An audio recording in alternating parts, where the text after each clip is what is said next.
Sénégal nuyu nañu leen dellusiwaat ak yéen ci ànd xeex coronavirus tey jii ñuy dalal kenn ci ñi ñu jaboote muy maire bu Point E Amitié ak Fann di Palla Samb moom la ñuy àndal tey ci anam yi nga xam ni noonu ci ab goxam la yore mbir mi noonu la sooboo ay yoxam ci xeex bi. docteur bi ñuy àndal tey ngeen mën ko laaj seen i leeral yi ngeen yittewoo wala li ngeen umpale ci jàngoroy coronavirus docteur Lamine Diouf moom la ñuy àndal tey si ñaareelu xaaj bi niki noonu daañu it ànd ak kenn ci doomi réew mi sanc ca Guinée muy suñu doyen Abdoulaye Dabo taskatu xibaar nekk ca CIS TV foofu la ca Guinée Conakry niki noonu Moustapha Ndiaye moom mu ngi nekk ca Angleterre di doomi réew mi niki noonu yi tamit kon si ñaareelu xaaj bi rek ñu ànd ak yéen. ci 300 si 33 kon 824 88 06 ci ngeen mën a oote ngir joxe wala laaj li nga xamante ni moom ngeen bëgg laaj ci jàngoro ji di leen fàttali rek nit ki nañu ko baaxoo ni bu ñu ko miin ci aw làmmiñ miin ko ci ab ay nopp ba fàtte ko moom coronavirus nañu xam ni xeex bi bés bu nekk la saa bu ñu tegee tànk ci suuf ba bi ñuy tëddaat si kawab lal kon ñu bàyyi si xel ku nekk ci wàll wa nga féete yaa mën a doon kiy génne jàngoro ji fii ci réewum Sénégal lu ko jiitu nañu ko baaxoo daañu dikk ak yéen ci xayma bés bi.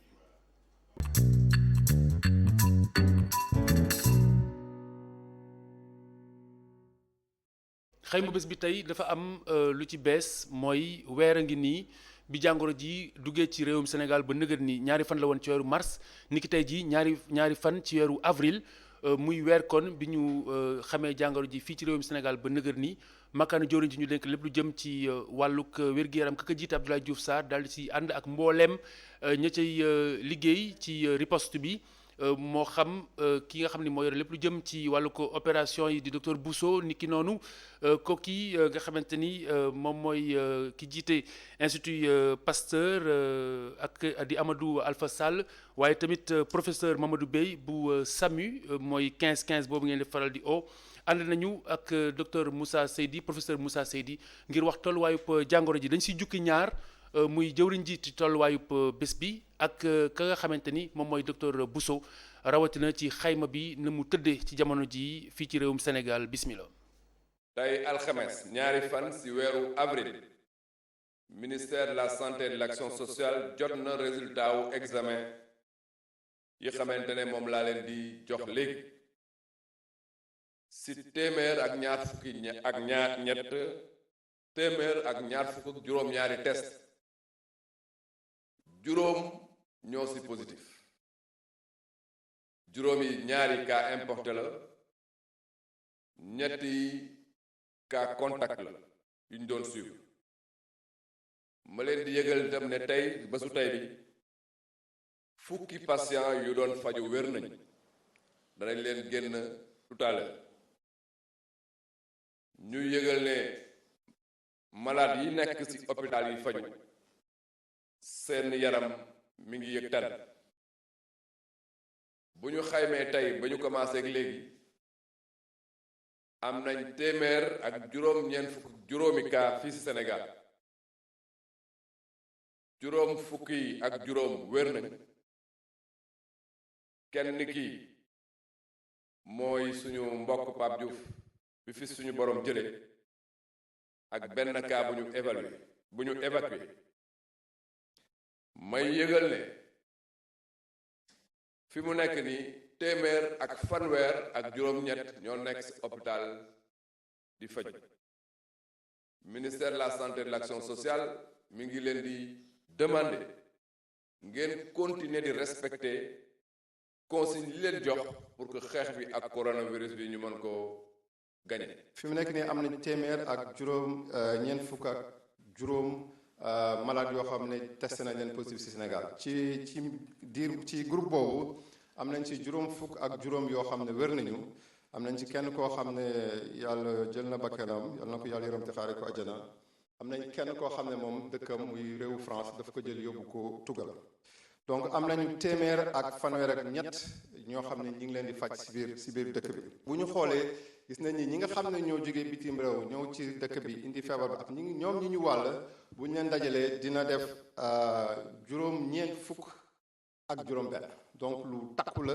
ci wàll boobu ba tax na am nañu yaakaar ak mesures yi nga xam ne monsieur le président de la République jël na ko ñu tëj ci frontières yi ci wàllu lal yi parce que ñëpp dinañ xalaat ni effectivement nit cas yaa ngi bëgg a yokku déjà ci ndigalu ministre de la santé am nañu juróomi téeméeri lal yoo xam ne disponible na pour ñu mën a xool malade yi donc anticipé nañ ci loolu te lalu sauvetage ñi ngi koy yokk ci gox yi nga xam ne am na centre de traitement ci wàllu jumtukaay yi nga xam ne moom la personnel de santé bi di jëfandikoo pour di toppatoo malade yi loolu aussi egg na parce que région bu nekk jox nañ ko matériel bi nga xam am na nguur bi jënd na ay matériel am nañ aussi ay ndimbal yu ñuy jot ci ay partenaires donc ministre de la santé joxe na ndigal ba nga xam ne lépp lu wàllu ci équipement yi egg na ci ñoom léegi bu ñu xoolee ci maladie yi ci at yi ñu am jàpp nañ ni entre ñi am ñaar fukki at ak juróom fukki at boo jëlee téeméer bu ne mën nañu juróom benn fukk ak ñeent ñi nga xam ne ëpp nañu juróom benn fukki at nekk nañ ci fukk ak ñeent donc loolu dafa am solo pour ñu xool ko bu baax parce que ñi nga xam ne ñooy xam ne dañuy jógu sauvetage ci at yooyu la ñu nekk surtout ñi nga xam ne dinañu passé juróom benn fukki at donc ba tax war nañu toujours bàyyi xel ci li ñi nga xam ne ministère de la santé joxe na ko ci ndigal ci wàllu cet bi ci wàllu vraiment ñu xaw a sorante ba ñu góorgóorlu ci loolu ba fii ak ay fan ba feebar bi ñu mun ko téye. docteur Lamine Diouf asalaamaaleykum. waaleykum salaam Khalifa. dégg nañu xayma bi un mois après am na li ñuy dippee période d'incubation donc bi ñu tëjee frontière yi léegi tey jii bu ñu taxawee ci xayma bi gis nañu ne am na si ak cant waaye lu jëm ci wàllu anticipation bi. maanaam dabu jiitu gi laata mbir mi dal suñu kaw bokk na aussi si politique bi te ji yow banam njàngat nga amal ci li ñu dégg tey. waaw jërëjëf Khalifa maa ngi lay sant bu baax ci invitation bi di sant sa mbokku téléspectateurs yëpp di am yaakaar ni li ñu fi indi tey dina amal njëriñ askan bi yëpp. voilà pour ñëw ci bilan bi tey effectivement am na un mois ak léegi parce que le 2 mars la ñu amoon suñu premier un mois du moins am na parce que le 2 mars la ñu amoon suñu premier cas. njagat bi ñu ci mën a am mooy gis ngeen tey 195 cas. mooy téeméer ak juróom-ñeent fukk ak juróom ak juróom fukk ak juróom yi nga xam ne wër nañ malheureusement kenn ki nga xamante ni suñ doom baay boobu Maba Diouf. Pape Diouf ñu gën koo xam ci tur boobu ñu ngi ciy profité pour jaale ko Sénégal yëpp. jaale ko également mbokkam yëpp. voilà bilan boobu aussi day wone maanaam matuwaay yi nga xamante ni gouvernement bi mettre na ko en place. ak liggéey bi nga xamante ni aussi les autorités sanitaires ñu ngi koy liggéey. jëlee ko ci ministère de la santé ci région médicale yi ba ci district yi di profité également di jaajëfal lépp li nga xam ne ñëpp li nga xam ne mooy ñooy médecins yi pharmaciens yi chirurgiens dentistes yi sages-femmes mais également infirmiers yi. certes gis ngeen parfois mu àgg 11 parfois mu àgg 15 tey on est à 5 nouveaux cas. mais bu mu tax ñu naagu. bu mu tax ñu naagu parce que am na ñi nga xamante dañuy tey nee nañ comme cas yaa ngi wàññeeku kay mu ngi baax mais il faut ñu xam ni am na ay cas contact yi nga xamante ni ñu ngi leen di suivre donc ñooñu mën nañ développer maladie bi à tout moment. Ce qui fait que c'est vrai ñi ñaa ngi def li ñu war a def autorités yi ñu ngi jël mesures yi ñu war a jël les autorités administratives. les autorités sanitaires également ñu ngi def liggéey bu mucc ayib le personnel médical pareil. mais bu mu tax. ñu naagu nañ topp recommandation yi bu ko defee dinañ gën a mën a gañ xeex bi. maanaam ce serait presque normal bu ñu xëyee ne cas yi yokku na ce serait presque normal parce que y a des cas potentiellement yoo xam ni mën nañ kaa am parce que ñu ngi leen di suivre. effectivement non seulement am na cas yi nga xam ne ñu ngi leen di suivre. mais am na cas yi nga xamante ni peut-être ils étaient en contact avec les cas. de transmission communautaire. parce que loolu waxoon nañ ko également. les derniers communiqués ci semaine bi jàll. amoon na ay cas communautaires ce qui fait que ñi nga xamante ni ñoo nekkoon en contact avec ces cas communautaires là xamaguñ leen. donc ce qui fait que bu ñu naagu nañ accélérer ou bien en tout cas nañ gën a farlu.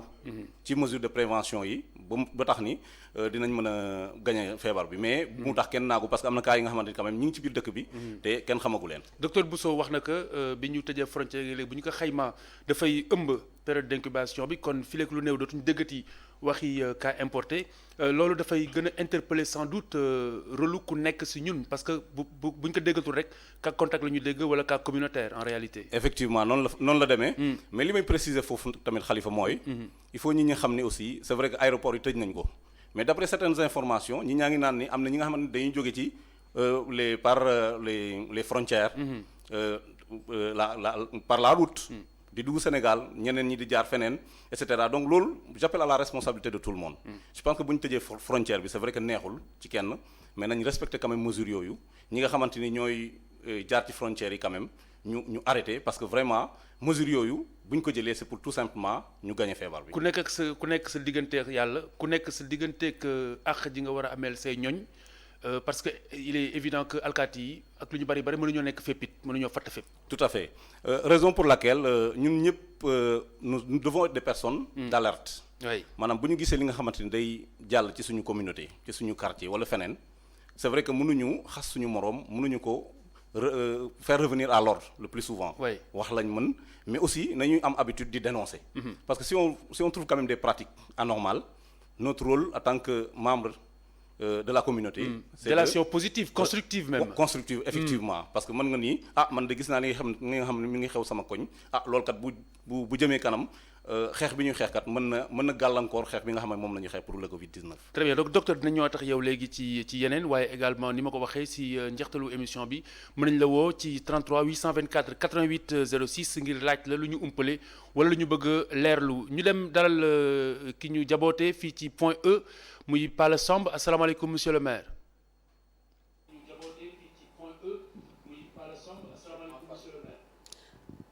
maaleykum salaam Khalifa.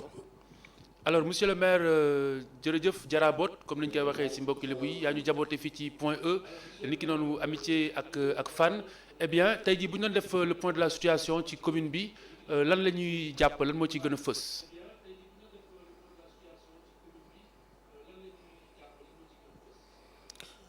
waaw damay d'abord gërëm la ci invitation bi di ñaan yàlla d'abord feebar bi nga xamante ne mu ngi ci réew mi yàlla dimbali ñu ba mu gaaw fee génn ñu ñaan yàlla tey nee nañu tey la am weer ñu ñaan yàlla mu bañ a am ñaari weer balaa muy toll ci ñaari weer yàlla génn ko fi fa saafara ko ñëpp je pense que fii ci commune u Fann Point Amitié ñun ñu ngi en contact ak le médecin chef ak ñi nga xam ne ñoom ñoo yor mbir mi mais ba fii ñuy wax daal ñu ngi sant yàlla parce que jusqu'à présent daal lu jëm ci ay cas signalé guñ ko fii ci commune bi donc loolu sant yàlla la amagul daal ci li ñu xam benn cas positif boo xam ne signalé nañ ko fii ci commune Fann Point Amitié ci li ma xam d'après information yi may jot toujours en rapport avec le médecin chef. ok monsieur le maire jamono ji ñu ngi wax ndimbal li nga xamante ni mu ngi war a bàyyeekoo ci jëwriñ ji yore lu jëm ci wàllug développement équité territoriale ak ci wàllug communes yeeg yu demee noonu am na lu ñu tudd ci ab lim ci ay jaboot yu ko war a jot yu am ci million ak li ñu ci jot a répertorié ak li des ñu war ci liggéey loolu yow ana tey ji ban projection nga ci def ci sa commune. waaw bu fekkente ne ndimbal la bu jóge ci ministère wala bu jóge ci état am naa yaakaar ne li ma dégg tey suba bu fekkente ne loolu lu réel la xam naa ne day doon mbir moo xam ne mbir mu doy waar parce que dama dégg ñu ne ndimbal gi nga xam ne moom la état bi di joxe Dakar bokku ci mais loolu nag bu fekkee c'est réel parce que balaa je prends ça avec des pincettes dama bëggul wax lu wóor mais bu fekkee loolu am na loolu lu garaaw lay doon parce que nag Dakar li fi nekk ci doomu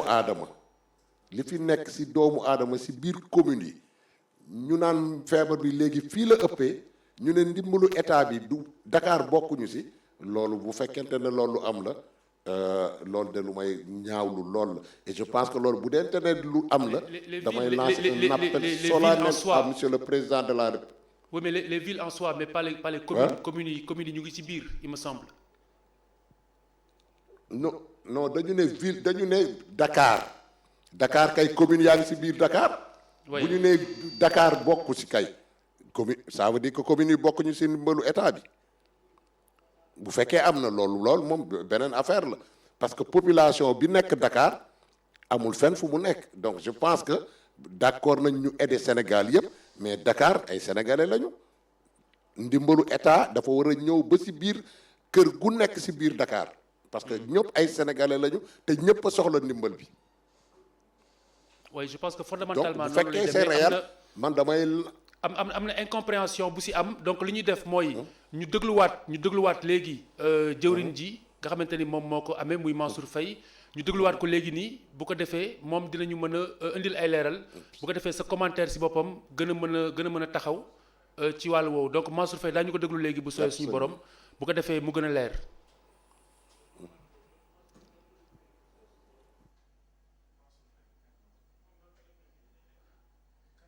donc Mansour Faye dans un instant dinañ ñëwaat léegi monsieur le maire ak Mansour Faye dans un instant ngir mën a gën a mën a apprécier li nga xamante ni moom mooy tolluwaay boobule parce que am na confusion yu bari yoo xamante ne nii am na si bi ñu xëyee ba nëgër nii ak lu toll si juróomi téeméer ak fanweer ak ñetti communes yooyu la nga xamante ne nii nee nañu ñoom ñoo ko war a jot ñu ne bokk nañ seen bokk ñu si li si leer mooy am na si ñoo xamante ni ci xaaj bi ñooñu ñu ngi si fichier bi ba noppi fichier bu ñuy faral di actualiser ñu toll ci juróomi téeméer ak juróom-ñett fukk ak juróom-ñett lii di différence bi nag toll si ñeenti téeméer ak fukk ak benn ak juróom-ñeent fukk ak juróom loolu lépp doon na loo xamante ni dina gën a leeral kon dañu koy déglu soog a dellu siwaat ngir ko gën ko mën a commenter ak justesse ñu teewlu jëwriñ ji.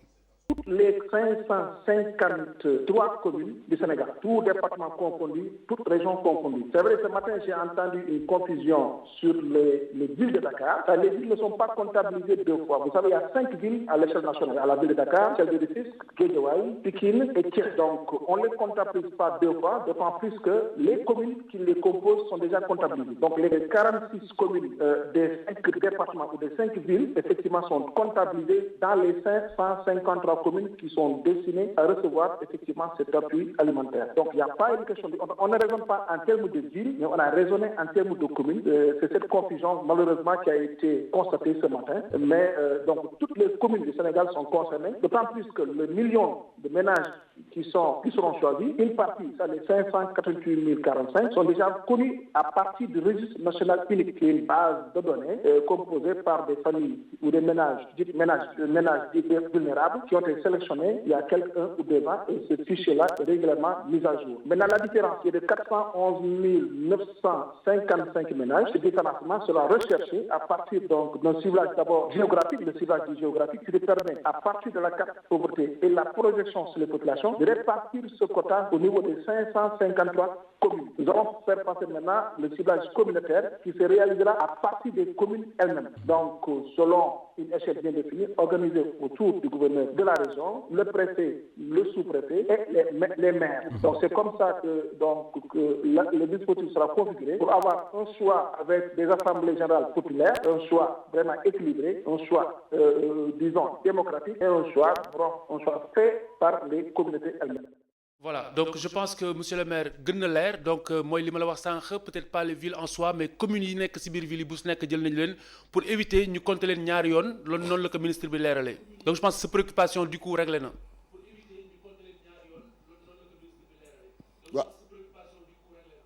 waaw je pense que ni ko ministre bi waxee léegi leer na quand même parce que au début ñun dañu dégg rek ne Dakar bokkul. donc léegi ni ma déggee explication bi nii. que ils ont comptabilisé toutes les communes je pense que loolu moom leer na quand même. très bien alors yéen nan ngeen di projeté woo léegi nan ngeen di projeté woo ci aide boobu nan ngeen siy projeté woo par rapport ak seen ay administrés. waaw xam nga ñun xaaruñu au niveau de la commune de Fann Point Amitié xaaruñu ndimbalu état bi. dañu anticiper ci ndimbalu état bi parce que ñun au niveau du conseil municipal def nañu benn réaménagement budgétaire jël benn montant wu 240 millions pour dimbalee ko askanu commune Fann Point Amitié mais 240 millions boobu xëy rek génne benn chiffre noonu dañuy def enquête quartier par quartier pour xam le nombre de ménages qu'il y a dans toute la commune quartier par quartier. ñu waxuma maison ménage parce que mun nga dugg ci kër fekk fa ñaar ba ñetti ménage nous avons fait ce recensement xool ménage par ménage quartier bu nekk ñaata ménage da am ñu évaluer ko toog a génne 240 millions boobu li mu ñuy permettre ñun cette somme là mooy bépp ménage bu nekk ci suñu commune dinañ la jox loo dundee au moins 1 mois dinañ la jox ceeb dinañ la jox suukar dinañ la jox dëwlin dinañ la jox eau de javel dinañ la jox kotol dinañ la jox gel antiseptique dinañ la jox savon ordinaire ménage par ménage donc commune bi yëpp la ñu maye fépp foo xamante ne nit a nga fay taal cin ci biir commune bi maire bi dina ñëw jox la lii ma fi lim léegi pour au moins bés boo xamante ne nit ñi toog nañu mënuñu dem fenn ñu am lu ñu dundee. ñu en attendant nag ndimbalu état di ñëw ñu xool nu ñu koy ko. oui alors monsieur le maire bu fekkente ne ni jamono ji yéen a ngi fàggu ci lu doomu aadama war a dundee ça veut dire que quelque part bu ñu naroon dem ba ci confinement général mën nañu wax ni sa commune moom noppi na. ñun moom bu fekkente ne comme li ma wax rek fas nañu yéene daal ménage bu nekk. au moins pendant 1 mois dina jox loo dundee. ménage très bien yow nan nga gisee bu ñu naroon def confinement bu ñu naroon def confinement général par exemple yow noo ko gisee à part partiel bi nga xamante ne mu ngi tàmbali 20h muy ak couvre-feu bi. confinement général moom ñaanuñu yàlla yegg fa. parce que confinement général moom c'est une catastrophe parce que bu boobaa di nga gis ne nit ñi dootuñu dee ndax coronavirus mais ñu bëri xiif moo leen di rey ci mbedd bi parce que Sénégal ni mu tëddoo la nit ki da ngay gis day xëy génn pour régler ji dépense boo xam ne moom lay añee. pas si vous anticipez pas si vous anticipez comme ni nga ko waxee sànq bu dee yéen a ngi ci anticipation. xëy na mën nañ bañ a àgg foofu parce que bu ñu ko jàngoro ji imposé comme dans certains pays je pense que on n'aurait pas le choix n'est-ce pas il faudrait qu'on se prépare au pire comme ni ko autorité bi di defee. Khalifa man d'accord naa ak yow de. eh bien d'accord naa bu baax ak yow si li nga wax parce que bu ñu naree dem ba feebar bi am fu mu toll confinement moo fi sës mais ñun dañuy ñaan yàlla confinement bañ a am. amiin parce que au-delà de rek lekk bi may wax. mais Khalifa di nga dem si yenn kër yoo xam ne si yenn quartier. ñaari néeg a fay am 30 personnes fay dëkk. oui ñooñu da nga leen mën a confiner si biir ñaari néeg 30 personnes. nga confiner leen mais loolu c'est une catastrophe.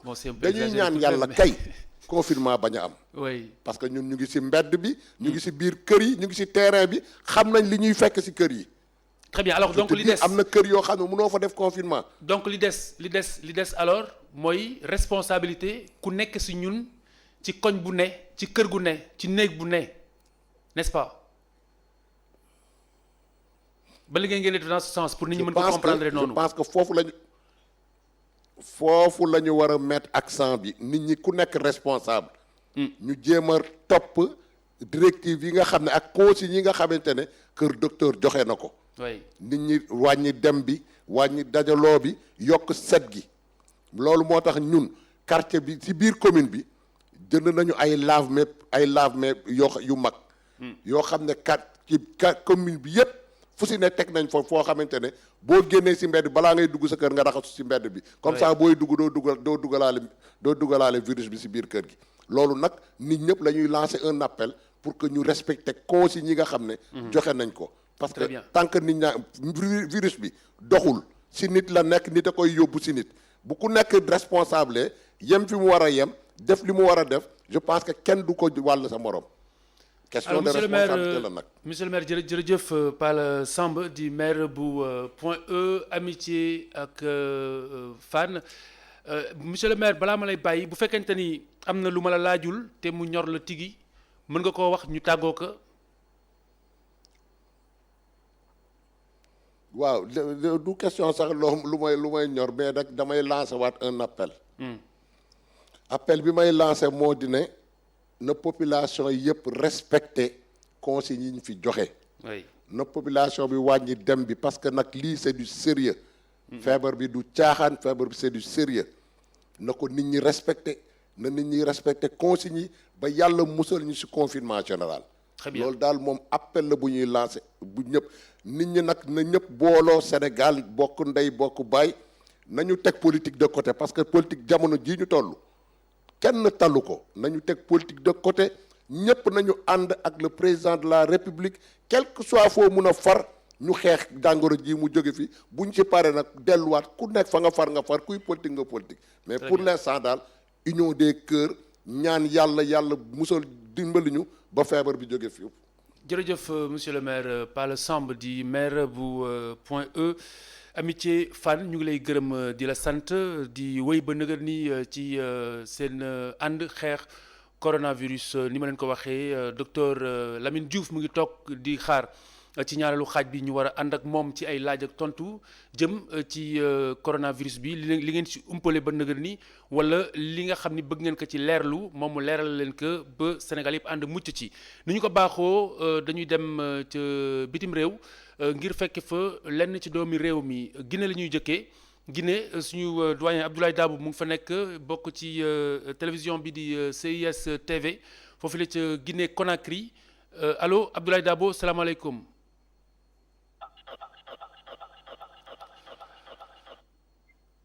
Abdoulaye Dabo est-ce que yaa may dégg bon en attendant ñu mën a jot Abdoulaye Dabo kon ñu jéggi dem ba Angleterre suñu beneen doomi ndey nga fa di Moustapha Ndiaye ci Angleterre moom dinañu xamal ñoom na la ñuy dundee jàngoro ji foofu noonu ak lan mooy seen gis-gis jamono ji ci anam yi Sénégal di doxee ak jàngoro ji Moustapha.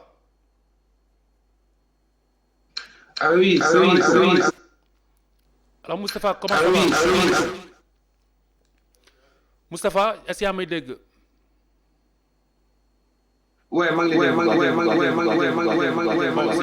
nañ tuuti écho retour bi ñu toppatoo ko bu ko defee Moustapha gën ñu mën a dégg bu baax également ak confort d'écoute bi ñu mën a échanger ci ni ñuy dundee coronavirus bi ñoom ñi askanoo fii ci réew mi te sanc foofu la ca Angleterre tolluwaay bi niki noonu également ni ñu gisee Sénégal ni ñuy gérer jàngoro jamono ji rawatina ci wàllu ko askan wi Moustapha can you hear me? waaw maa ngi lay dégg bu baax. Très bien alors Moustapha tey coronavirus ca Angleterre yéen communauté sénégalaise bi nan ngeen nekkaaleeg moom foofu la ca réew ma. Bon fii nii pour le moment ñu ngi koy dund bon topp consigne yu gouvernement bi jox donc pour le moment dañu limiter les déplacements à seulement ay déplacements yu essentiels. donc lépp lu aajo si wérgu yaram wala dem ndugg yi wala lenn loo xam ne daal dafa mënul ñàkk daal. donc si déplacement yooyu loolu rek lañu autorisé nit ñi mën a génn ak dañuy tere aussi toujours lépp loo xam ne dafa aajo si ay ndaje so lépp loo xam ne dafa am ay regroupement wu ni dañ ko fi tere pour le moment. concernant li affecté si nit ñu bëri bon am na ñoo xam ne ils arrivent à ñu ngi jot a liggéey seen kër yi mais ñi ko mënul gouvernement dafa am benn mesure d'accompagnement bu mu annoncé récemment donc déplacé nañ un montant de 330 milliards de livres sterling pour jàppale ménages yi nga xam ne coronavirus bi dafa affecté seen ay revenus. donc pour le moment ñu ngi ci mesure semi-confinement donc du couvre-feu wala benn confinement mais dañ juste limiter déplacement nit ñi mais fu mu toll nii daal foofu daal lañ nekk. très bien la mooy tolluwaayu jàngoro ji foofu ca réew ma tolluwaayu jàngoro ji foofu ca Angleterre Moustapha Ndiaye. bon fu mu toll nii ñu ngi am 33 000 cas et si 33 000 cas yi ñu ngi ci am 2900 morts. tey ci suba lañ ko annoncé mais tout ce qui concerne en Chine yi 1406 morts yi ils ont plus de 80 ans 1070 si ñooñu ñu ngi nekk entre 60 ak 70 ans li si des nag mooy ñi nga xam ne ils ont entre 40 ans et moins donc boo xoolee daal li si ëpp daal si morts yi plus de 80-90% si morts yi ñoo xam ne ils ont plus de 60 ans. alors Moustapha en tant que sénégalais. xam nañu Sénégalais yi ñaare bu ñu nekkee bitim réew dañu faral di amal ay daje moo xam ci wàllug diine lay doon moo xam ci wàllug coloré jamono ji ndax am ngeen beneen alternative bu ngeen koy defee ci wàllu virtuel ak yu demee noonu wala da ngeen toog jàpp si yàlla.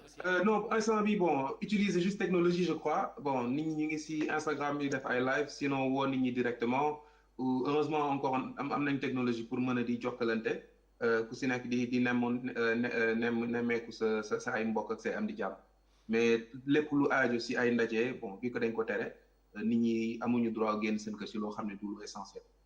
alors sa diggante ak Sénégal wala seen diggante ak Sénégal jamono ji ba tey évidemment ci jokko bi la mais lan mooy lan ngeen jàpp ni yéen foofu la degré de conscientisation au Sénégal tollu ci échange yi ngeen di am ak waa Sénégal.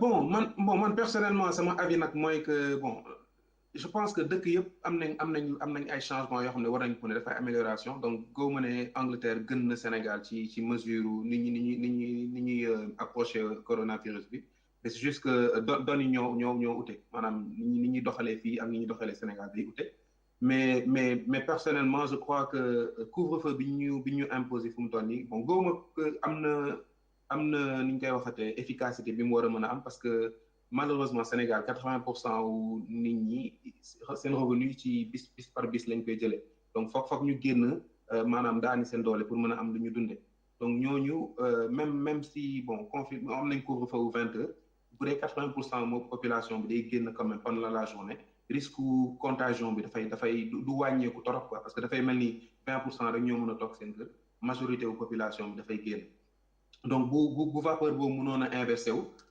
jàpp naa ne moo doon gën parce que fu mu toll nii goo ma ne kenn mën na fecc corona bi à la vitesse bi ñu ko soxlaa donc la plupart fu mu toll nii entre dëkk yu bëri dañuy jéem a xool naka la ñuy def ba wàññi doole wu feebar jàngoro. alors la mooy sa gis-gis ci ni Sénégal askanu Sénégal le peuple la mooy sa gis-gis ci ñuy doxalee seen diggante ak jàngoro ji par rapport ak information yi ngay jot foofu ak waxtaan yi ngay am ak waa Sénégal. bon doxale bi je pense xaw na mitigé bon am na ñoo xam ne jëluñ ko au sérieux parce que gis nañ ay quelques vidéos ay nit di daxante ak policiers yi wala ñoo xam ne respecté wuñu couvre-feu bi peut-être bon daf ci am manque d'information peut-être leeru leen am na ñu bëri ñoo xam ne jàpp ñu ne feebar bi que dëgg la je pense volet information mu ngi si donc war nañ gën a yee askan bi ci jàngoro bi donc tout lépp lu aaju ci information gëm naa ne du doy donc il faut que Sénégalais yëpp ñu xam feebar fu mu toll xam ni muy yàqee yeneen dëkk yi nga xam ne ñoo ñu ëpp doole donc bu dee ñooñu mu ngi accès ci ñoom ni muy accès ci ñoom donc ñun war nañ mën a moytu daal. très bien alors pour terminer Moustapha Ndiaye ci Angleterre la mooy sa ndénkaane par rapport ak li ngay dund foofu ak li nga yëg Sénégal lan mooy sa ndénkaane bi nga yéenee askan wi.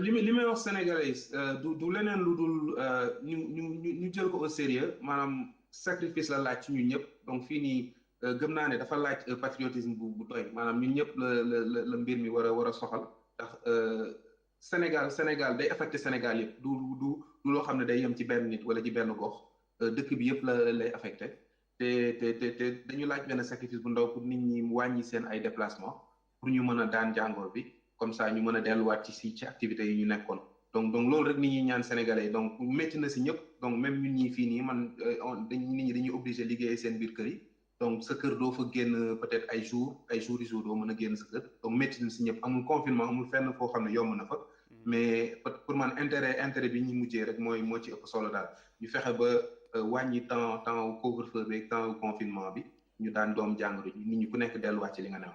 très bien jërëjëf Moustapha Ndiaye ñu ngi lay gërëm di la sant doo ñu defal le point foofule ca Angleterre en tant que juddub réew mi sanc foofule ca Angleterre doon ñu wax tolluwaay bi docteur bu ñu déggee Moustapha li nga xamante ni wax na ko li ma si gën a jàpp donc sax bon du lu bees parce que depuis le début ñu ngi koy dégg ñi mu gën a faat mooy ñi am lu toll ci juróom-ñett fukki at jëm kaw ñi gën a féete mag est-ce que loolu dafay interpellé waat ndaw ñi ci ñu gën a moytunte ak mag ñi gën leen a yiir ndax yiir seen bopp mooy yiiraale mag ñi gën a fragile aussi.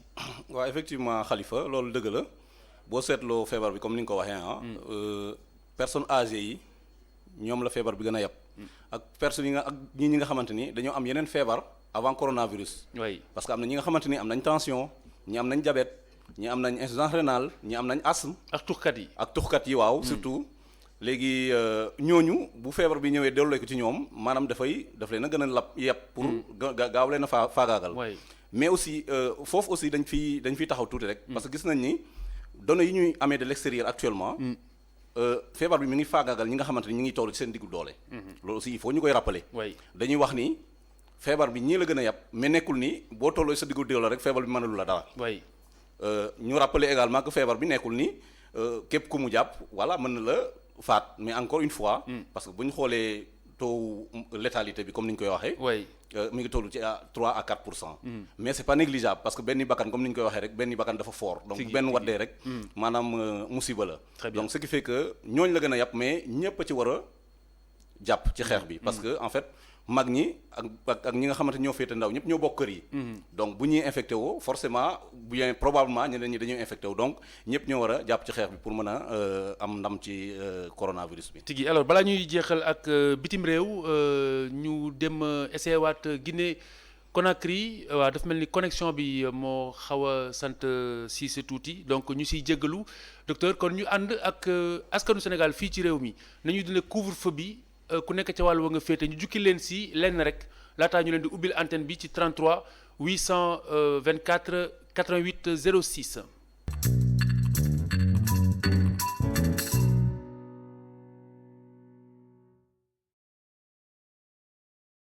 ni ko askanu Sénégal di dundee ñu teewlu lenn ci li ñu ci Abdourahmane lii taataanal. salaamaaleykum chers téléspectateurs de ITV. man Abdoulaye Fane président de l'Union nationale des parents d'élèves et d'étudiants du Sénégal maa ngi leen nuyu di leen sant di jaajëfal ñëpp di vraiment ñaan yàlla nañu yàlla jàppale ba mbas mi nga xam ne bi moom moo dugg ci réew mi te wasaare ci addina bi yàlla dal ci def saafara ba vraiment mu dal di nekk derrière nous mesure bi ci am solo bi ngeen di wax maanaam mooy couvre-feu bi ñu ngi koy respecté vraiment ni mu waree.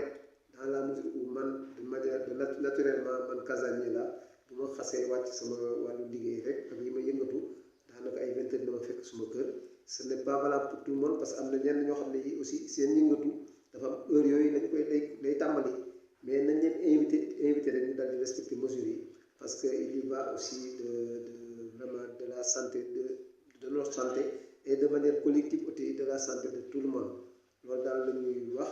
et pour ce qui est des enfants xale yi ñu ngi leen di ñaan parents yi ñoom ñu fexe nan lañ leen di aare mooy invité leen ñu dal di continuer seen révision yi bien que nag mesure du ministère de l'éducation nationale jël baax na parce que am na ay cours en ligne yoo xam ne dañ koy def à travers une plateforme Simen mais cependant aussi war nañu bàyyi xel ci xale yi nga xam ne yi daanaka amuñu xarala yu bees yooyu ba tax na mën nañu organiser au niveau des IEF et des IA pour que quand même s'il y a des exercices yu ñu déposé au niveau de l'établissement way jurul nangu aussi jël seen matukaay dem dal di koy récupérer jox ko seen doom bu ñu ko corrigé ñu dal di koy déposé bu boobaa dina éviter ay rassemblement donc loolu daal lañ ci wax vraiment et souhaite vraiment une bonne nuit à tous les Sénégalais jërëjëf.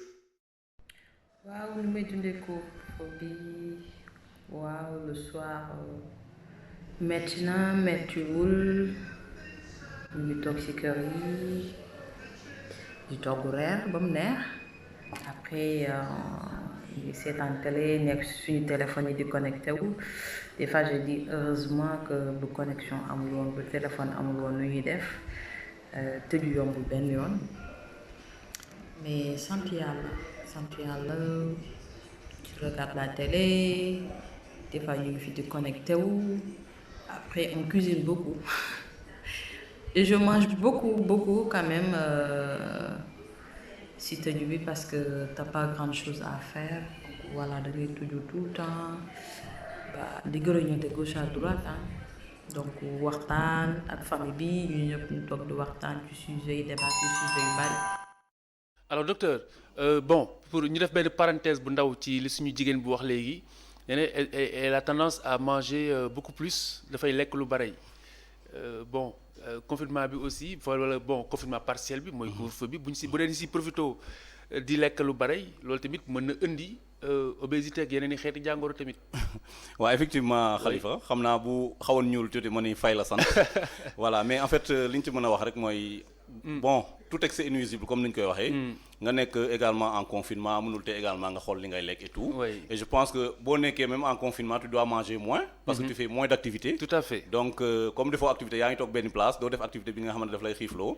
bon je vois mal que ngay gën a lekk boo nekkee en période de couvre-feu. Absolument. En tout cas c'est contraignant parce que boo tàmmee benn habitude de vie ñu jékki-jékki ne la voilà da ngay def sa kër et tout. Oui. ak yenn yi nga tàmmoon day metti mais nañ jàpp rek l'intérêt qui est derrière tout ça. tigi mooy la bataille contre le coronavirus et vraiment bu ci ñëpp jàppee jàpp naa ni dinañ ko daaneel. jërëjëf alors ñu jël suñu premier téléspectateur asalaamaaleykum.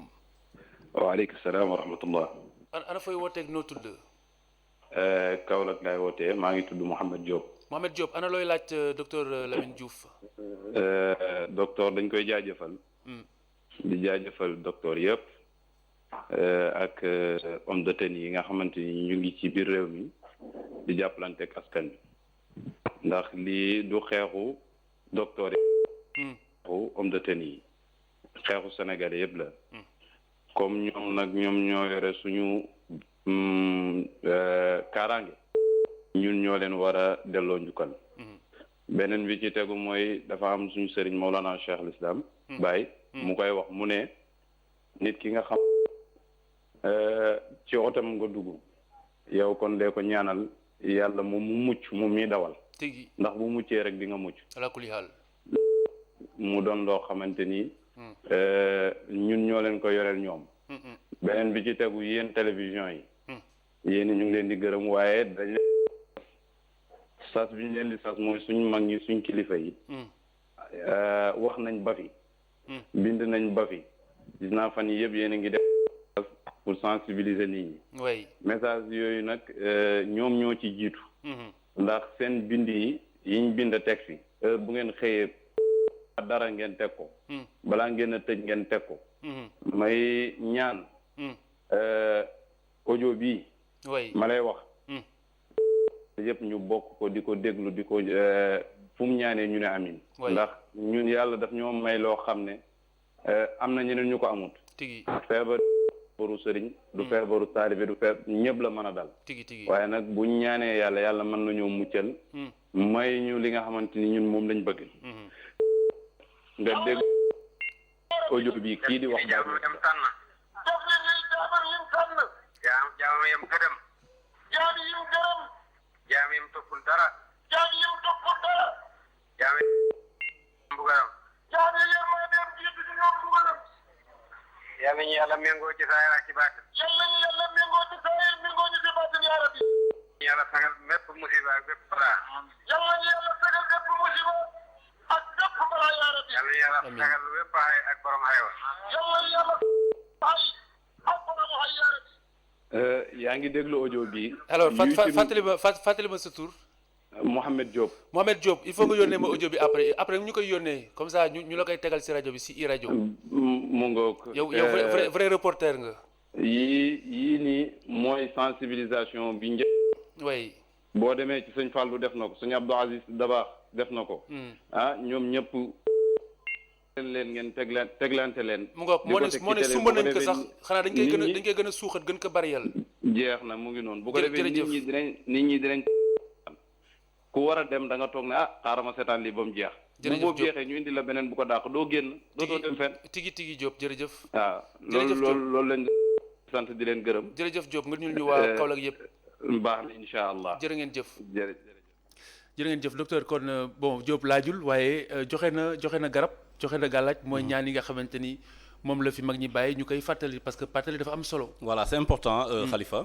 parce que man li may jàpp ci loolu mooy parfois boo leen di déglu day dëppoog li nga xamante ni loolu la autorité sanitaire yi di digle parce que en réalité ñun ñëpp ay musulmans lañ donc la médecine n'est pas contre mënul nekk contre l'islam donc généralement bu ñu jëlee ay mesures dans le domaine de la médecine boo demee ba ci biir fekk ni islam digle woon na ko ala kulli haal parce que déjà rien que pour la question de l'interdiction du transport interurbain maanaam wajaasi entre dëkk ak dëkk loolu quand même mag boroom xam-xam yi ñu ngi naan feebar bu amee bi nga xam day wàllaate fu mu la fekk nang bul dem fa mu am.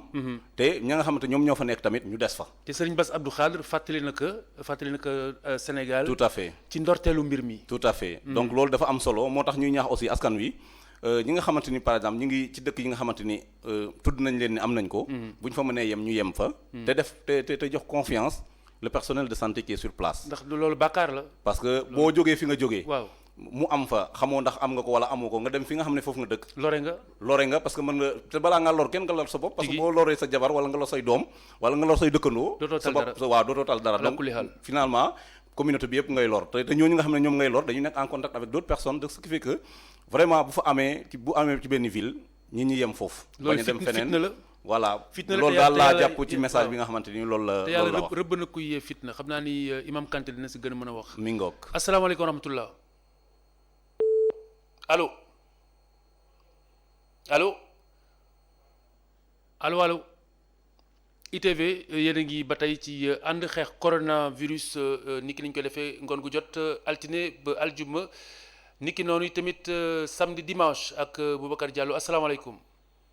aleykum salaam. ana fooy wooteeg noo tudd ku tedd kii. maa ngi wootee HDM tudd Pape Diouf. Pape Diouf. waaw bismillah Diouf ñu ngi laa déglu ana looy laaj sa doomi bàyyi. waaw docteur dañ koy ziar. di leen ñaanal yàlla vraiment waa corps santé bi ñu ngi leen di gërëm bu baax di leen sant. jërëjëf. waaye gis nañ seen taxawaay ni ñu taxawoo waaw ñoom ñi ngi liggéey suñu borom macha allah.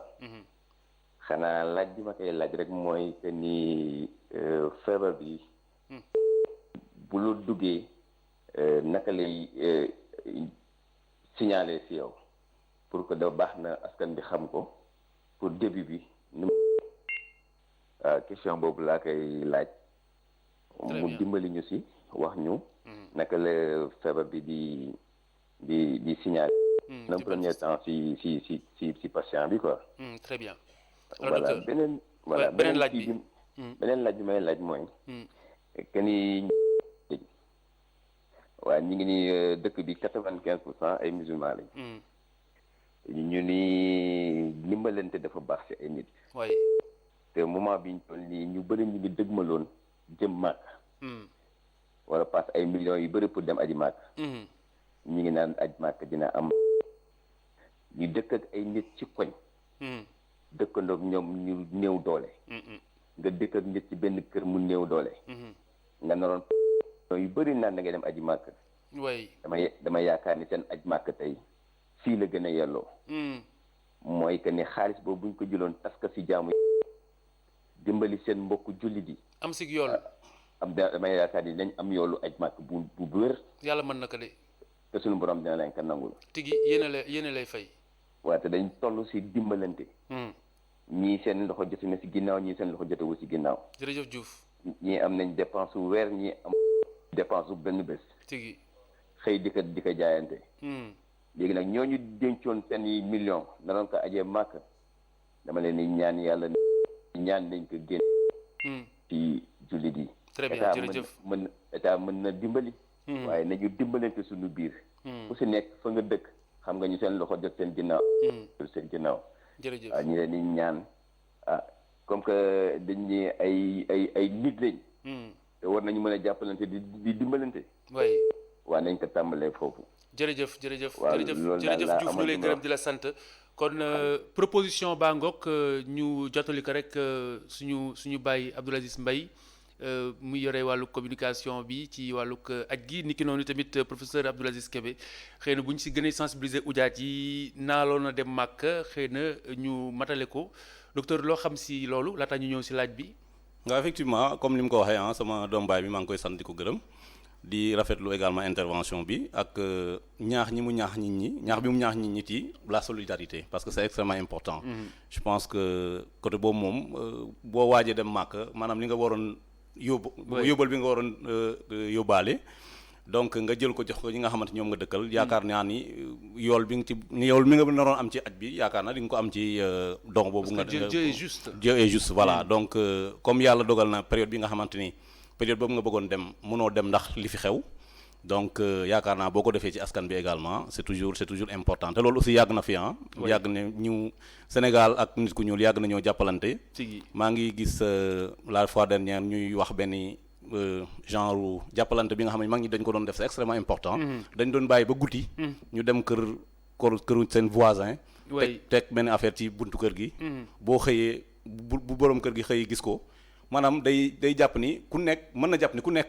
ci dëkkandoo yi moo ko def donc day gën a rataxal diggante bi donc c'est extrêmement important léegi pour mu ñëw rek ci question bi mooy li ñuy wax les manifestations cliniques wala les signes de la maladie donc loolu aussi li ñu ci njëkk a jàpp mooy la fièvre mooy yaram buy tàng moo waral d'ailleurs nit ñi bu ñu ñëwee ñuy def ay thermoflash pour xool ndax seen yaram tàng na wala déet voilà bu boobu weesoo am na li nga xam ne moom la ñuy wax tout mooy sëqët si boobu tamit signe bi nga xamante ne aussi signe bu am solo la ci feebar bi mooy bi nga xamante ne aussi ku ko gis rek war nga contexte c'est pas toujours dit que bu nit ki sëqatee rek am na ko coronavirus la mais encore une fois nañ ciy bàyyi xel surtout ci contexte bi ñu toll nii beneen bi mooy yaram bi nga xamante ni day metti boobu tamit vraiment ci signe yi la bokk beneen bi mooy booy wannaasu ci ci put gi au niveau ci put gi waaw day metti boobu tamit ci signes yi la bokk am na yeneen signes yi nga xamante si aussi mën nañu ñëw même si parce que mettitu put gi ñuy wax du rek put gi di metti wala muy xesan mais booy wanaasu daf si bokk aussi effectivement booy wanaasu mën na metti booy wanaasu muy metti donc loolu aussi ay signes la yi nga xamante ni benn ci c'est-à-dire loolu moom la ñuy wax c'est pas des signes spécifiques de la maladie mais quand même ku ko am ci jamono jii war nga dem quand même ñu xool la pour xam ndax effectivement coronavirus la wala beneen feebar la alerte la wala am na yeneen signes yi nga xamante ne aussi sont moins rares voilà mooy maanaam nit ki mën na wàccu nit ki mën na xelam di teey nit ki mën na am bakkan bi nga xamante day bouché muy xel yi am na nit ki aussi mën na am jaare loolu lépp ay signes la yi nga xamante ni quand même mën na ànd ak feebar bi mais docteur avant ñu jël beneen téléspectateur est-ce que nit mën na ko am te du am benn signe effectivement asymptomatique tout à fait cas yooyu aussi mooy cas yi nga xam ne ils sont plus redoutables parce que bu ma dëkkee kenn ki nga xam ne day sëqat tey wala ma gis ni mi ngi jàmbat yaram bu tàng mën naa ko moytu pour mucc ci feebar bi mais boo nekkee ki nga xamante ne amul benn signe kooku en fait doo am esprit que kii war naa ko moytu parce que da nga naan rek wër na comme man cas yooyu nag ñoo gën a dangereux alors que manifesté wul maladie bi mais en réalité mën na ko wàlle loolu quand même ñi tamit nañ ci bàyyi xel bu baax moo tax ma ñëwaat ci li ma doon wax sànq parce que boo jógee fenn dem fenn jamono yi ngay jógee fi nga nekk jàpp nga ne wër nga dara dalu la alors que boo demee ba fële mën nga commencer développer signes yi wala sax développer woo signes yi mais mën nga ko wàll ki nga xamante ni day commencer développer signes yi comme les cas importés yi ñuy wax xëy na bon le mot est très important mën nañ ko leeral mais en tout cas boo déplacé wu quelque part pour dem feneen booy dem mën nga bañ a am benn symptôme alors que boo demee mën nga ko wàll ki nga xamante ni après il va développer des symptômes moo tax daal ñu wax ni maladie bi am na ay signes mais am na ñi nga xam ne dañ koy découvrir ci ñoom te amuñu benn signe wala boog ay signes mineurs la ñuy am. très bien donc daal ku gis luy niroog li docteur wax nga dem seeti sa bopp te booy dem nga am njort bu rafet rek te parce que njort bu ñaaw moo lay yëkki ba pare mais boo demee di sa xët xëy na dafa am rek benn genre xurfaan boo am wala ngay socc yu demee noonu mais nañ ko seet jamono jee ko laaj asalaamaaleykum allo ITV ñu ànd ak yéen kon si ànd xeex coronavirus asalaamaaleykum wa rahmatullah. maaleykum salaam. alors boo mënee wàññi télé bi comme ça ñu gën la mën a dégg. waaw maa lay dégg voilà nga wax ñu sa tur ak fi ngay oote.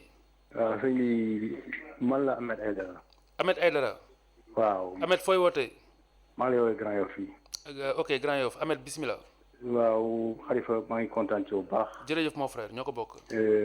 mais avant tout. maa ngi remercier tout le corps médical. oui. ndax.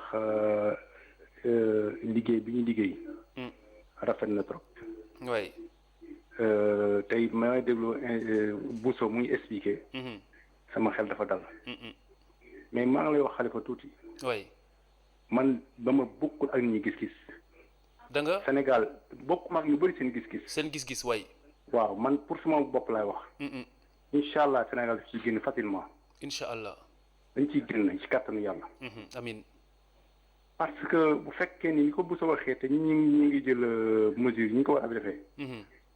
daañu ci génn. waaye. maa ngi dégg sànq docteur maa ngi jéglu sax nuyu ma ko moom moomu toog.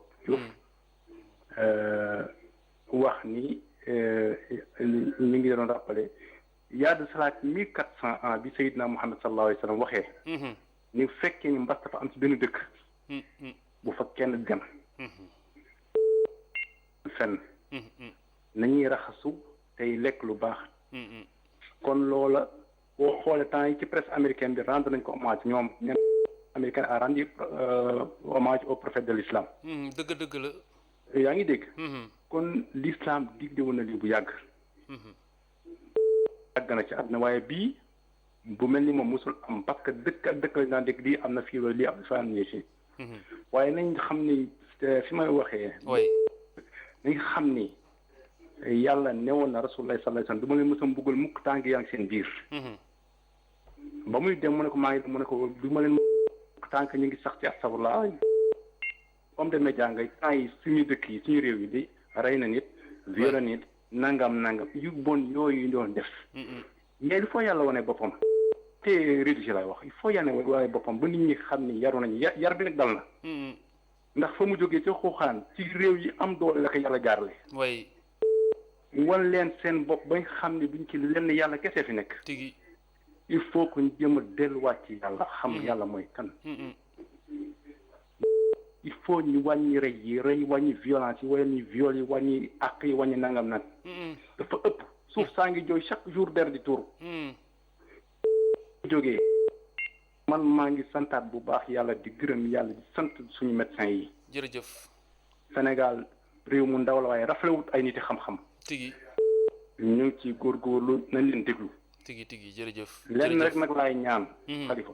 gis naa presse bi ñu bëri ci wax. pour man de sama xalaat bu gàtt mu coronavirus mooy confinement bi ñuy wax. confinement nga soxla yow. man ñaanu ma ko yàlla. moo gën a bon coronavirus. way Khalifa suñu mbokk ya ca Jolof. ca àll bala ca Saalum boo leen bëggee confiné loo leen jox te loo leen jox. way te ñun ñi nekk fii tey jii nga xam ne ñu ngi fii à Dakar. lu ñu am Jolof gële wala yóbbu ko feneen. dëkk fa ak suñu njaboot nekk. luy ay place ci liggéey mënut ñoo liggéey. boo ñu confiné ñun dee nañ ba pare ñu couvre bi rey nañu ba pare. way mais nag lu ñuy def ala kulli xaal il faut ñu moytu. jërëjëf Aïdara. bu fekkee da ngay confiné kay confiné épicentre bi fi mu nekkee nga confiné ñooñu bàyyi ñaan ñi. way man sama xalaat loolu laa waxee daal. Aïdara jërëjëf xalaat yëpp baax na xalaat yëpp dañ ko war a confronter ñu xam ban lañu ciy jël. loolu mooy solo ñu ci confiné nga di xool fii maladie bi gën a bëri. très bien. ñu confiné foofa. jox leen nag ay mais boo mënee dañuy confiné. benn comme ni seen maire waxoon sànq dañuy joxe par exemple dundu weer kenn du ko jox kenn ndax si ñii dañuy fay luyaas ñii di fay courant kenn du ne fay loolu. très bien jërëjëf yow xam nga ni séddale bu amee yow jaxate. xam nga ni gars yi ñuy séddale. gars yi ni ñuy séddale gars yi lu ñu ko teg si yoon. mu ngoog. ah bah faisons confiance de toute manière bu fekkente ni li ñu Mohamed Diop tegal sànq. waaw mooy kàddu yi nga xamante ni nee na Baye wax na ko. mooy boo nekkee si oto. da nga ñaanal jàmm ki kaa dawal. ndax bu loroo nga loru bu muccee nga mucc. ñi jiital nañ leen ñaanal ñu matale mbir mi ndax ñu mucc ñëpp nekk si jàmm. Khalifa ñun amul lu dul ñaan. parce que ñun dañuy tiit sax bu ñu déggee. ñu tàmbalee waxi séddoo bi fii fu ñu koy defee loolu c'est franchement fi ñu toll nii. man de ku nekk war nga fi nga toog nga óolu ki nga nekkal. ndax ñoo bu ñuy dee ñooy deewandoo. bu ñoo dund ñooy dundandoo si kattanu borom bi. yàlla nañu yàlla yiir sax bëgguñu sax séddale ñun dañuy ñaan yàlla génn jàmm incha allah. amiin yaa rabbal alamin. man de man njottu rafet ak. jërëjëf Aïdara jërëjëf Aïdara ñu lay gërëm di la sant di la yóbbanteb nuyoo ca waa Grand Yoff kon docteur Liba Ngok ngërëm laa Ngok si corps médical bi. ñu jottali la ko déggal nga ko sa bopp jël keneen ci ab laaj du ñàkk ci li jëm ci coronavirus li leen si umpa wala li ngeen si bëgg a leerlu asalaamaaleykum. maaleykum salaam. waaw man la Nogay Dieng. Nogay Gueye ana fooy wootee. Gueule Tapée di Rakku Lamine. Nogay Gueye Gueule Tapée Rakku Lamine. waaw Lamine Diouf docteur waaw. Nogay Dieng très bien alors Nogay kon ma bàyyi la ak sa mag. waaw Magu Jaamut maa ngi lay nuyu. waaw di leen ndokkeel ci li ngeen nekk ni jërëjëf di leen gërëm di leen sant. jërëjëf. waaw di laaj rek comme nan lañ mun a moytoo feebar bii nii ñu nekkee nii pour nga jox ñu si leera bu baax a baax. jërëjëf Nogay ñu lay gërëm di la sant. jërëjëf merci beaucoup. merci Nogay docteur. waaw merci Nogay maa ngi koy nuyu bu baax di nuyu ñu mu dëkkal ñëpp samay waa dëkk lañ. donc maa ngi profité di nuyu waa Ndiaganiao ñëpp. très bien waaw. yaa Antoine bokk ab dëkk. mi ngoog Antoine Diouf. waaw mi ngoog directeur de la rédaction. mi ngoog maa ngi leen di nuyu ñoom ñëpp vraiment di leen masawu coono. xam naa yëf yi metti na. mais en fait di wax rek ni nga mën a def pour mucc ci feebar bi rek mooy dañuy jàpp comme ni muy wàllaatee rek. noonu ngay xaw a jaar pour war a mën kaa moytu.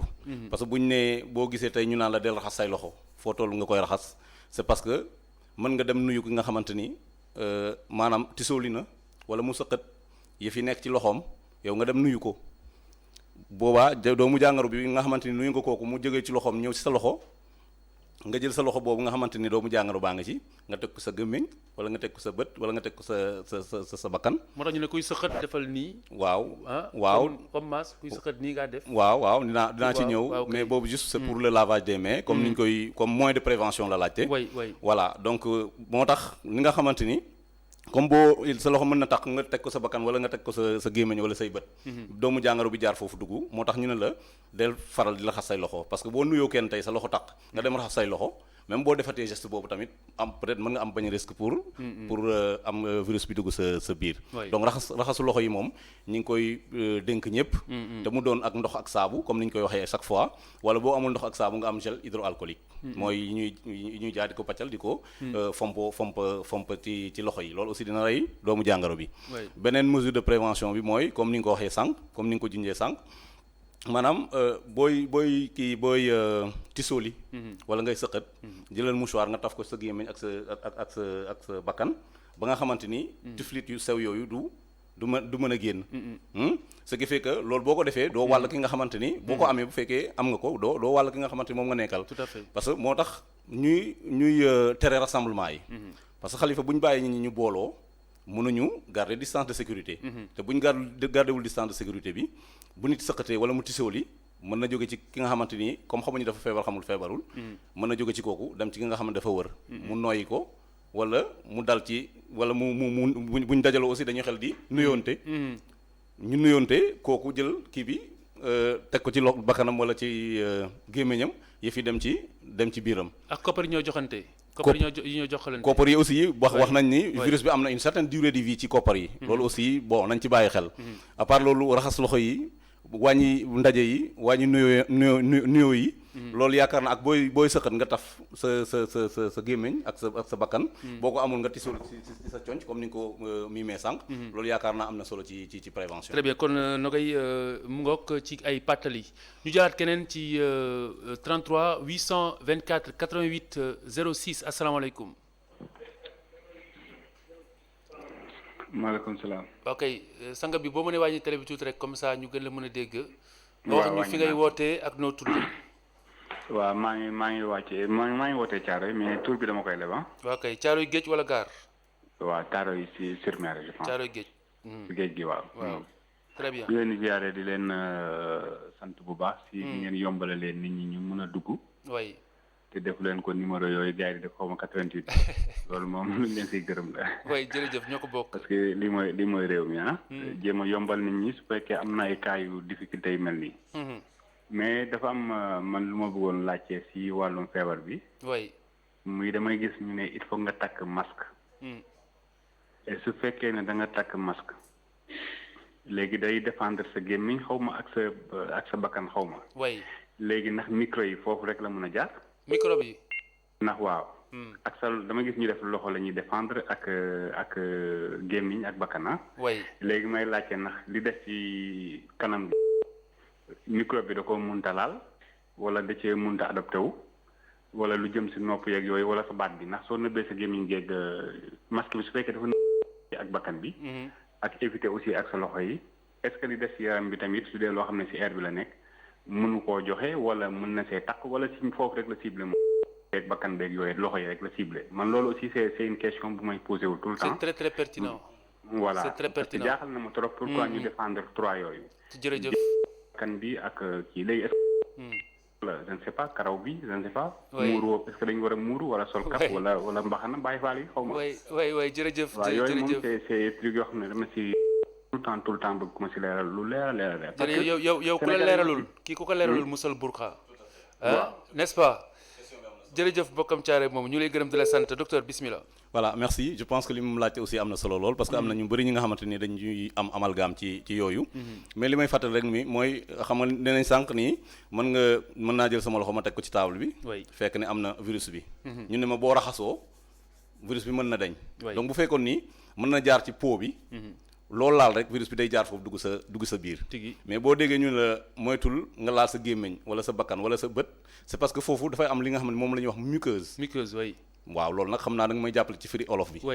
boobu dafa doon der bu voilà der bu oyof bi nga xamante ni virus bi mën na fa porox ndoolu jaar dugg waaye suñu peau bi ak ba ci karaw gi ba ci loxo yi du ay muqueuse virus bi du ay muqueuse donc virus bi mënu faa jaar dugg donc comme gémmiñ gi dafa am muqueuse bakkan bi am muqueuse bët bi am muqueuse moo tax ñu naan la moytul ngay laal fi nga xamante ni virus bi bu nekkee en contact avec une muqueuse day daal di mën a dugg ci sa biir la yaram loolu rek moo waral ñu naan la del raxasu nga moytu di laal sa bakkan sa gémmiñ ak say bët autrement dit virus bi mën na nekk fu ne waaw mais li nga xamante ni mën na communiquer ak say muqueuse tout à fait da ngay fexe raxas say loxo parce que ay loxo dong ñoo ko mën a yóbbu foofu du ay tànk waaw rarement du ay tànk rarement waaw yii loolu de exceptionnellement d'ailleurs contorsionniste bu doy waar pour ko def exceptionnellement moo tax loxo yi moom daanaka lu laal bët loxo yi moom ngay laale say bët loxo yi moom ngay laale les bébés marchent pas waaw justement ak ñi gën a souple ñi def ay contorsion justement mais loolu daal la war a jàpp entre la peau et la muqueuse différence boobu moo tax bu fekkee ci muqueuse yi quand même le virus peut passer mais bu fekkee ci peau bi la quand même le virus ne peut pas passer heureusement fort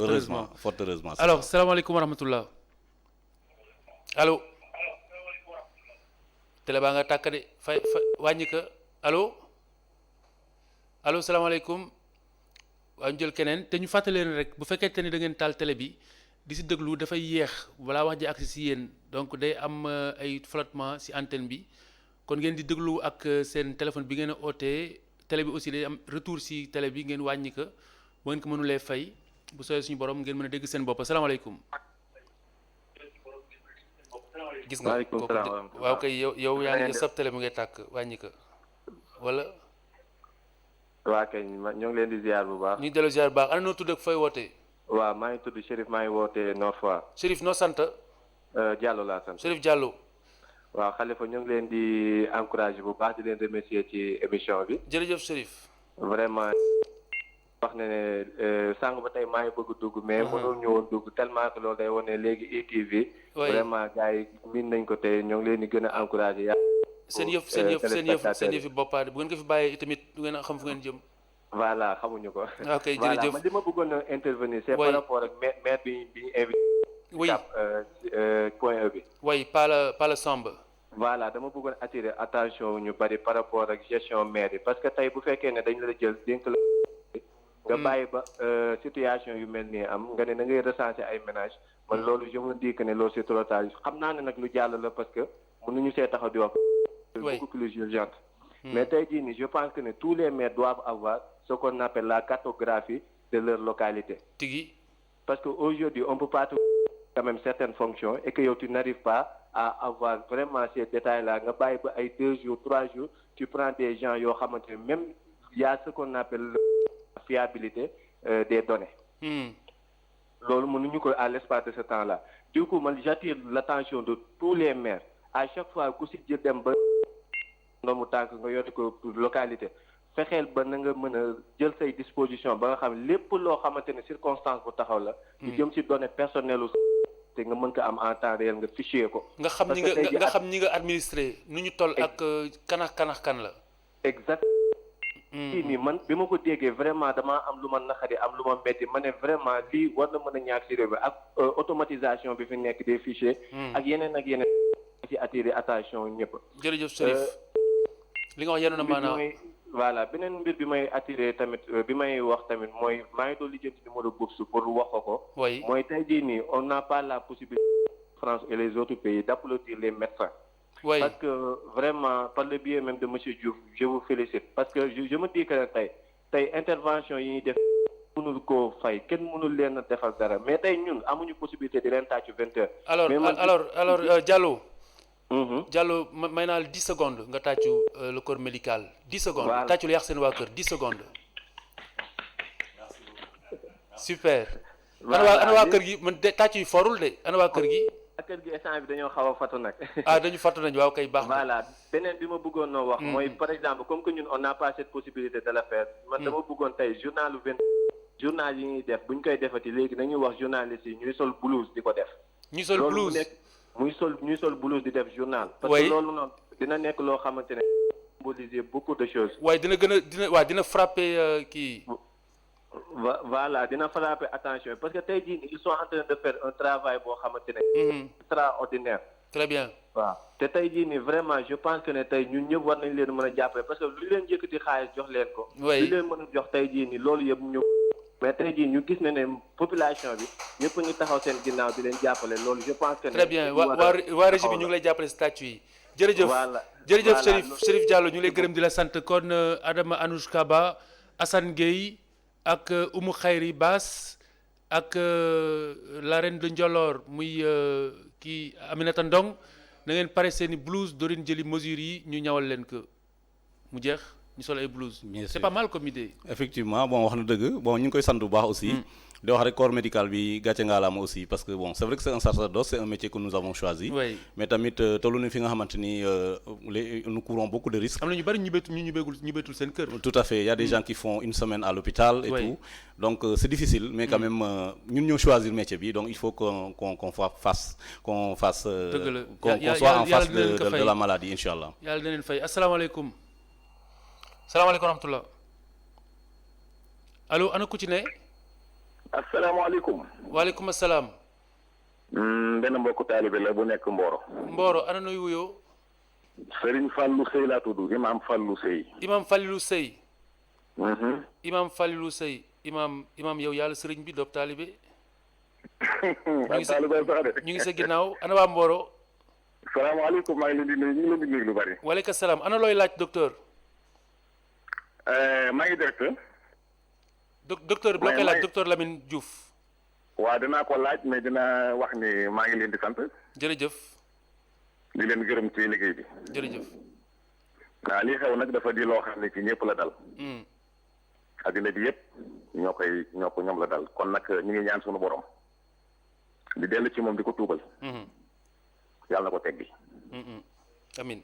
waaw li ci des mooy ma wax rek ni nañuy delluwaat ci ñaan. xam nga lii bi mu amee ci jamono yonent bi sallallahu alayhi wa sallam dafa noon na ngeen toog seeni kër yéen ñi mu dal. bu leen ñëw ci yeneen dëkk yi. ku dëkkul ci dëkk bu mu fa dem loolu moom te itam ma fàttaliwaat nit ñi ni leen yii daana am. Sénégal xamoon nañu peste. oui.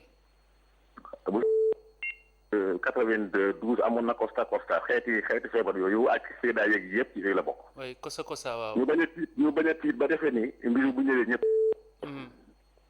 am na ñu muy dal am na ñuy wér ñoo xam ni xamuñu lu leen wéral. dañuy jéem ba yàgg duñu wér. kon ma jàpp ne xam ne moo ko wàccee xëy na mooy doxalee noonu. ma tax na ñu ngi sant docteur moom mu di ko gërëm docteur yi amuñu moo tax ma fàttaliwaat nit ñi ni leen. dañu ne ci république. oui. bu ñu santaanee dara ngir ñëpp dañ caa war a ànd. tigi.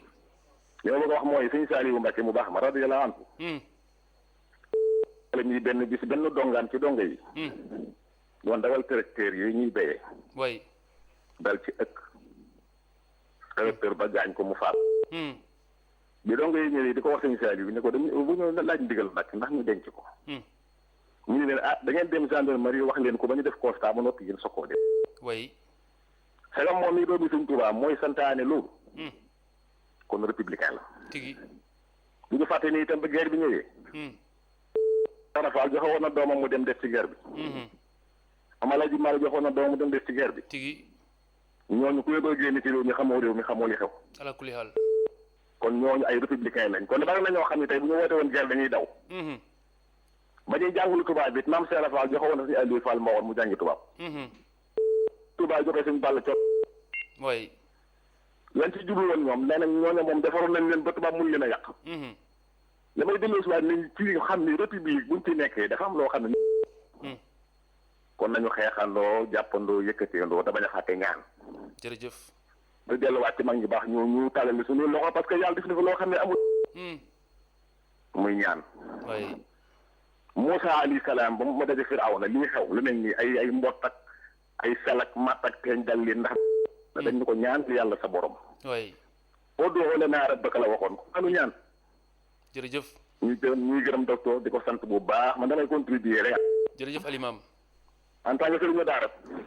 ñu lay gërëm di la sant di leen sant bu baax di ko sant yéen. jërëjëf imam Fallou Seydou ñu woowee sa Mboro. jërëjëf xam nañu ñoom ñu koy jàmbaar lañ. jërëjëf docteur docteur ay docteur ngeen it yéen ay docteur xol yi. yéen imam yi jërë ngeen jëf docteur imam Fallou Sey bu Mboro ñu ngi lay gërëm di la sant docteur kon wax jàngoogu. je pense que tey comme ni ma la ko waxee woon sànq rek dafa mel ni Sénégal moom jamono ji tàmbali nañoo miis jàngoro ji. waaye dafay baax ku nekk si yéen toog ab ayam wax ak ñoom si jàngoro ji gën leen a gindi si jàngoro ji gën leen a leeral si jàngoro ji. miinal gi tamit dana koy faral di wax su may tàmbali émission bi mooy lii olof di léebu naan bul miin ba fàtte. bul ma miin ba fàtte ma kon mu ñaaw. bu ñuy xëy di ko dégg. xëy di ko tudd mën nañoo dem ba mu bokk suñu quotidien familiarité bi ñu daal di bàyyeeku loolu musiba lay doon. c'est une grosse erreur. c'est une grosse erreur. comme li may wax rek bi may tàmbali maa ngi naan bi ñu ne il y a 5 cas positifs aujourd'hui alors que fan yi passé amoon na lu ëpp loolu ñu bëri dañ ni kon affaire yaa ngi wàññeeku. mais il faut surtout pas baisser les gardes. c'est le moment maanaam bu ñu demee sax ba ni un cas positif si la ñu war a gën a farlu. si la ñu war a gën a farlu te xam ni faaw ñu baare jàngoro ji. faaw ñu baare jàngoro ji donc mesures yi ñu wax démb ak bërki démb yi autorités sanitaires yi joxe le ministère ak le comité national de gestion des épidémies. vraiment ñu ngi leen di sañ suñu professeurs yi aussi. ñoom Seydi professeur Seydi ñoom docteur Bousso. ñu ngi leen di sant bu baax vraiment digle yi ñuy parce que ñun li ñuy wax yëpp. c'est dans la même dynamique c'est dans la même stratégie. donc li ñu diglee nañ ci jàpp. même bu fekkee am na xëy nañ amul 0 cas tamit nañ gën a góorgóorlu ba koroog vraiment ba koroog la fi feebar bi di jógee. très bien parce que loolu rek moo ñu ci mën a génne. docteur Lamine Diouf la ñu àndal tey ci ay leeral asalaamaaleykum wa rahmatullah allo. allo salaamaaleykum. sëñ bi ana fay wooteeg noo tudd. waaw jawrin maa ngi tudd Mouride Mbaw. Mouride Ndaw. Mouride Mbaw di wootee Route de Boune. naka Mouride. Mouride Mbaw. Mouride Ndaw. Route de Boune. Mbaw ok Mouride Mbaw. très bien Route de Boune delloo ziar bu baax. waa di ñaanal Sénégal yépp ñu tàggu ak jàngoro ji. amin waa di wax ni ganu dof la rek. buy ñëw du tàggoo waaye buy demee du tàggoo. way donc yàlla am na lu bëri lu ñu ciy jàngale. bu tàggoowul sax suñu yoon nekku si na dem rek bëgguñu sax mu tàggu ñu na dem. ala kulli xaal waaw na dem rek. di ñaan yàlla tàggaluñu ak moom ci jàmm. amin donc leçon la boo xam ne yàlla daf ñu ko jox pour ñu mokkal ko. ñu war cee amee 20/20. way mais warul dem ñuy am ay 7 ak ay 8 yooyu. waaw bi si des docteurs yi yëpp maa ngi leen di ndokkeel di leen encourager. di leen ñaanal bu baax. léegi ñu ngi soog xam seen valeur dootu xamal nañ ko. mais lii daf ko feeñ. coronavirus baaxul mais xam nga lu muy jàngale dafa wax. très bien. donc Olof Ndiaye day wax ni. wërsëg yëkk buñ la ko dóoree ñi yoon yóbbu hôpital ñi indi pomme yi ñi indi banaane yi ñi 1000 francs ñi 2000 di la laaj ba xam yaa ngi tane. oui. donc lii wane na ni. ay jàmbaar lañ. tigi. donte li ko wane baaxul. mais yàlla buy defar day mel kuy yàq. tigi. war nañ gën a jàppale su li paasee. oui. war nañ gën a jàppale suñu docteurs yi xam ne ay jàmbaar lañ. di ñun kese ñoo leen naw àdduna bi yëpp ñu ngi dégg li jëf. tigi jëf ak seen jàmbaarte. tigi. su li paasee nañ yokk lépp. nañ jël santé teg ko ci kaw. wallaay. leneen lu si def. toftal ko ci. moo jiitu de santé de moo jiitu ala kulli xaal. tey yeneen activité yëpp taxaw na. santé rek mooy dox. tigi. kon santé moo jiitu lépp. nañ lay jàppale bu baax a baax. ala kulli xaal alors Mbow. jamono ji est-ce que jàngoro ji leer na sa bopp wala am na lu lëntandi. wala am na looy xel ñaar. non lu ma dëkk rek mooy dama dégg benn question ñiy laaj ba xam yow mën na ko joxe ñu ne déedéet. yow mais weñ waaw ñu ne yow mënu ko joxe. mais weñ bi naaw mën na ko joxe te ku ne xam ne seen waxee. wax ay weñ yi naaw donc muy marché yi muy ndekkeekaay yi te ñun mënuñu tàggoo ak moom. way wañ li ma xawul la.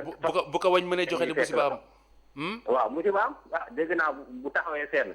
su ko laalee mën na ko jox nit loolu laa docteur nañ ci gën a leeral daal. très bien waaw après docteur leeral quoi jërëjëf. waaw parce que ñu ngi si tàggoo ak ay rek di ñaan lii jóge fii ci nu mu gënee gaaw. jërëjëf. waaw Sénégal Mouride Mbow merci beaucoup. ñu ngi lay gërëm di la sant Route de Boune ñu ngi lay gërëm docteur Laaj Ba Ngok wañ est-ce que da koy joxe. waa jaajëf balaa boobu rek ma sant ko bu baax. ci appel ci remerciement yi muy remercier le corps médical. di wax nag ni Khalifa damay fàttali chaque jour que gis nga bataille bii nii. nekkul ni le corps médical kese moo ko mën a gagné. il faut que population bi képp foo mën a nekk nga jàpp ci xeex bi. pour ñu gagné docteur Seydi. waaw. wax na ni xeex bi du xeexu prise en charge. tout à fait parce que bu dee prise en charge kese. waaw am nañ xarañ gi. waaw am nañ man-man bi. mi ngoog li si des yàlla ka mu tali. voilà mi ngoog waaye li si des lépp mooy ku nekk si ñun def si sa cër. mooy prévention bi fàggu bi surtout foofu la xeex bi gën a nekk. maanaam bu ñu demee bañ ne feebar na ñi ngi koy faj moom boobu beneen volet la. mais avant nit ki di yàgg ci feebar. foofu yaakaar na ne xeex bi yëpp foofu la nekk. xam nga docteur ku mu wax loolu.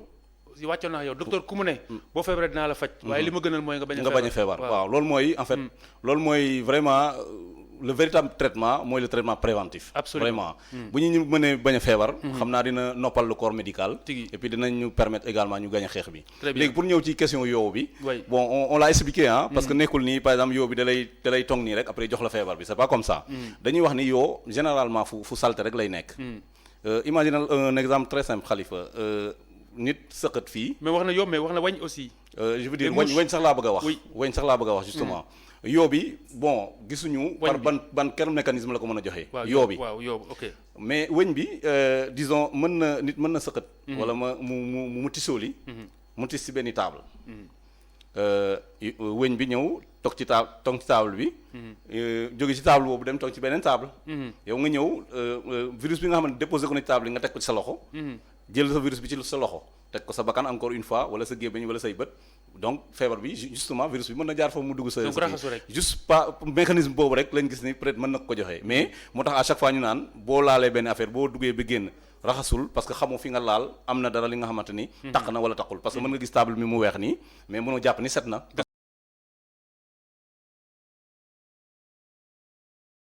raxasu bi ce qui fait que lépp loo mën a laal boo raxasoo rek yàlla mën na la muccal ci virus jërëjëf docteur Lamine Diouf kon kooku moo nekkoon suñu dernier auditeur doon ñu oowee ci Route de Boune muy Mouride Mbow ñu ngi lay gërëm di la sant kon wañ mën na ko joxe mais ni mu koy joxee mooy mu déplacer virus bi bu si tagee tag si mburum si leen bi wala ki sant Cissé bu ko màttee boo maytulee dina am jàngoro ji kon ñu bàyyi si xel bu sa suñu borom docteur ñu lay gërëm di la sant di gërëm mboolem ñi ñu àndaloon tey ci ànd xeex coronavirus dale ko ci maire bu Fann Amitié ak Point E jaboote ñu niki noonu ñu ngi gërëm également suñu doyen Abdoulaye Dabo donte jotuñu ko parce que lii di connexion bi moo jàppandiwul woon waaye noppi woon na disponible ngir ñun gërëm également Moustapha Ndiaye doon ñu ooyee fële ci Angleterre ak mbooleem ñiy wax ak Abdourahmane Ly ngir ñu mën a wax ni ñuy dundee lii di coronavirus niki noonu ñu gërëm également suñu natango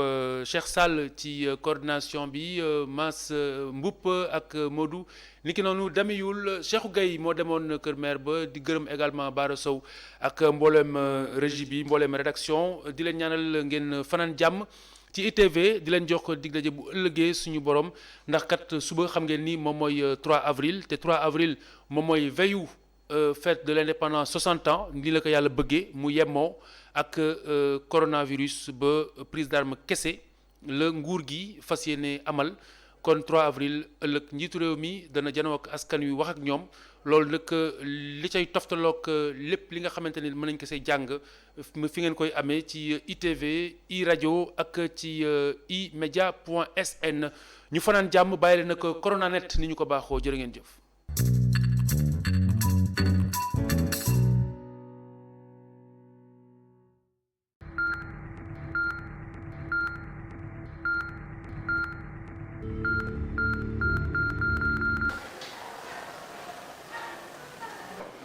voilà Diaw kaa ñu ne ma war ngaa suukar waaye.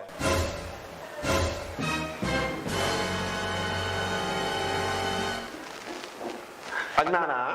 oh nañ naana. ah kon ñu naana. aja ami. kon naana bi la ñuy tàggati. waaw naana bi la ñuy tàggati. ni war ngaa suukar naana man tak pasi moom lay naan waaye yaa ma koy ximal yaa ma koy ximal yaa ma koy ximal yaa ma koy ximal